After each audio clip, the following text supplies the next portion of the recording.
Good day to all prospective employers in Hong Kong. My name is Roxanne Kiben. I'm 26 years old. I have two children, one daughter and one son.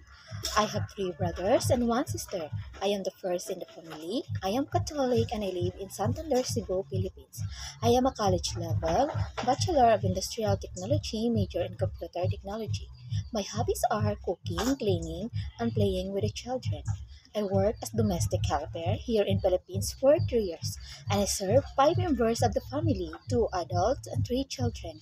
My main duties to my employer are taking care of children, assisting them to their daily needs every day, prioritize their health and safety, and I know how to make them happy, like playing with them, tutoring basic English and math, and cooking their favorite foods. And I do a household work also like cooking, cleaning the house, wash and ironing the clothes, marketing and gardening, and also taking care of pets. I want to work in Hong Kong because employers in Hong Kong give high salary and Hong Kong is a safe place. To all prospective employers in Hong Kong, please choose me as your domestic helper because I am hardworking, trustworthy, and honest. And I promise I will do my duties and responsibilities and follow your rules and regulation. Thank you and God bless.